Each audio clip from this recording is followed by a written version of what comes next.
अस्सलामुअलैकुम। बोल news headquarter में खुशामदीद। मैं हूँ मुदस्सर इकबाल। मैं हूँ सहरिश जुहेब और मैं हूँ आमना अकरम। ये सब आपको बताएंगे, लेकिन सबसे पहले आपको खबर देंगे, मर्द कोई रोबोट नहीं। अगर औरत कपड़े कम पहनेगी तो इसका असर तो होगा।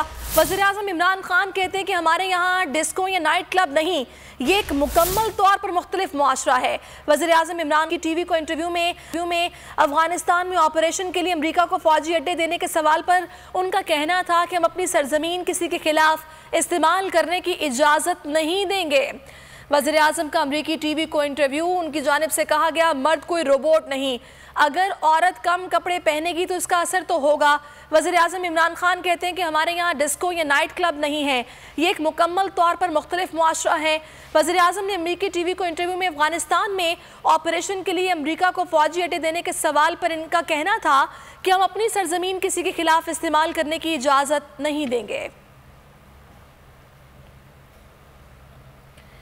वज़ीर-ए-आज़म इमरान खान ने अमरीकी टीवी को इंटरव्यू दिया है और इस इंटरव्यू में वज़ीर-ए-आज़म की जानिब से कहा गया कि मैंने कभी नहीं कहा कि औरतें बुर्का पहने, अगर औरतें कम कपड़े पहनेंगी तो इसका असर तो होगा, मर्द कोई रोबोट नहीं है। इसके साथ साथ वज़ीर-ए-आज़म ने अमरीका को फौजी अड्डे देने के हवाले से वाज़ेह तौर पर कहा है कि ऐसा कुछ नहीं है और वज़ीर-ए-आज़म ने अमरीकी टीवी को ये इंटरव्यू दिया है जिसमें उनकी जानिब से वाज़ेह तौर पर यह कहा गया कि ऐसी कोई बात नहीं है, ना कोई ऐसा प्रपोजल है, ना ही कोई ऐसी बात है कि अमेरिका को पाकिस्तान में कोई फौजी अड्डा दिया जाएगा। अपनी सरजमीन किसी के खिलाफ इस्तेमाल करने की इजाज़त नहीं देंगे।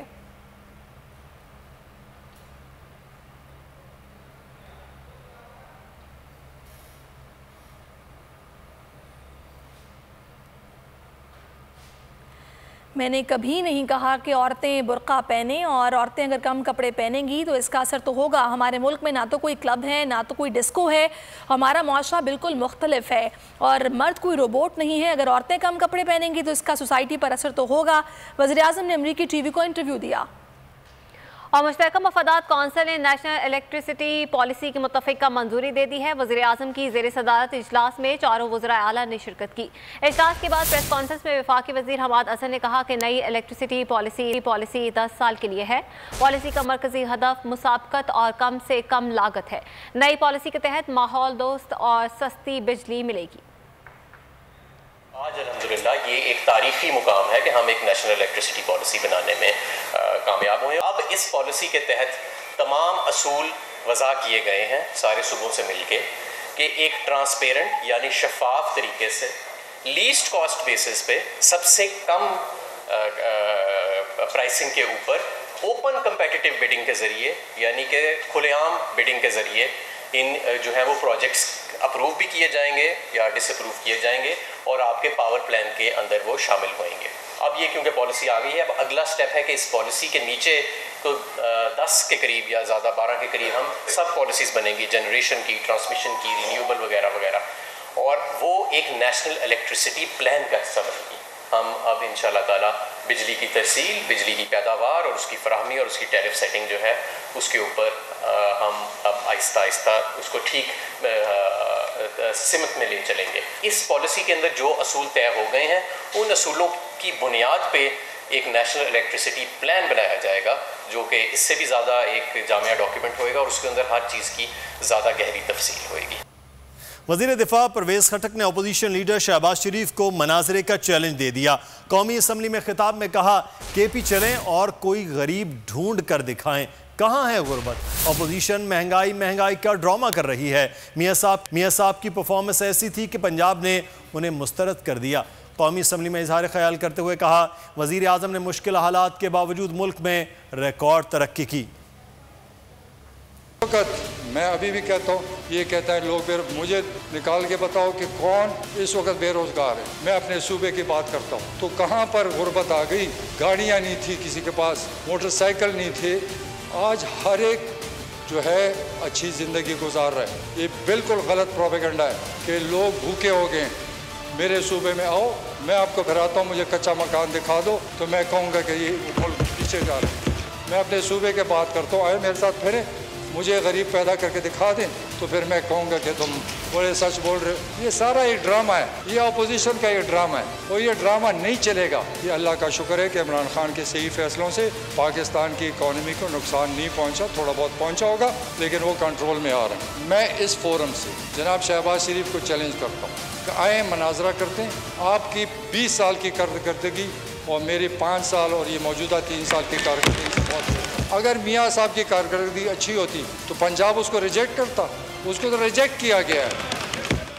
वफाकी वजीर अली हैदर जैदी अपोजिशन पर बरस पड़े। पार्लियामेंट में हंगामा आराई की जिम्मेदारी हिज़्ब इख्तिलाफ पर डाल दी। कहा हंगामा आराई की हुकूमती बेंचों में से किसी ने वीडियो नहीं बनाई, अलबत्ता अपोजिशन बेंचों की तरफ से वीडियोस बनाई गई, तौहीन आमेज़ ज़ुबान इस्तेमाल की गई। हुकूमती अरकान कवायद की पासदारी करते रहे। बिलावल भुट्टो पर तनकीद करते हुए कहा कि बिलावल मगरबी आकाओं को खुश करने के लिए यहाँ अंग्रेज़ी में तकरीर करते रहे। अपोजिशन की तकरीरों से ऐसा लग रहा था जैसे 2018 से पहले यहाँ दूध की नहरें बह रही थी। साहब फरजंद जरदारी जनाब बिलावल भुट्टो जरदारी साहब ने अपनी तकरीर में कुछ कलमात अंग्रेजी में भी फरमाए। मुझे नहीं पता कि वो किसको सुना रहे थे।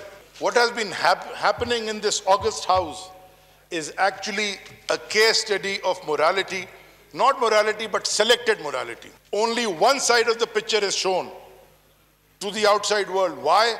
Because my esteemed colleagues sitting on this side, on the treasury benches, follow the rules of the House and do not use their mobile phones to make videos. Half of the assembly on the other side is making videos. Speaker Sahib, if the world hears the kind of filth, abusive language and absolute rubbish that has been uttered towards the members of the treasury benches by the opposition benches, especially when the honorable ministers are speaking. In fact, even when the honorable prime minister has spoken, the world would know the tolerance, patience and democratic mindset that the treasury benches have shown before all hell broke loose here last week. रहनुमा नून league Javed Latif का कहना है कि इमरान खान ने 3 साल में मुल्क का जो हाल किया वो सबके सामने है। कौम को दुनिया 3 साल में दोज़ख नजर आ रही है। कौमी असम्बली में इजहार ख्याल करते हुए जावेद लतीफ ने कहा कि घर दुरुस्त करने की बात करें तो वो भी सही नहीं लगती। आइन और कानून की बात करने वाला गद्दार कैसे होगा? हम कायदे आज़म के पाकिस्तान को खप्पे कहेंगे। जावेद लतीफ ने कहा कि बिलावल को पर्ची चेयरमैन कहने वालों से कहता हूँ कि उनकी कुर्बानियाँ ज़्यादा हैं। पाकिस्तान का मसला असल ये है कि पाकिस्तान के अंदर एक कानून है, एक आइन है, मगर 70 सालों में पाकिस्तान के आइन जब से बना ना अमल हुआ ना इसको किसी ने देखा। और यहां आलम यह है कि आए रोज किसी ना किसी को गद्दारी का टाइटल लगा दिया जाता है। ताकतवर लोगों के पाकिस्तान को पाकिस्तान खप्पे कहें, हम कायदे आज़म मोहम्मद अली जना के पाकिस्तान को, जुल्फ़िकार अली भुट्टो के पाकिस्तान को, नवाज शरीफ के पाकिस्तान को खप्पे कहेंगे। किसी ऐसे ताकतवर शख्स जो अपनी जागीर बनाना चाहता है पाकिस्तान को, उसके लिए पाकिस्तान खप्पे का लफ्ज नहीं निकल सकता।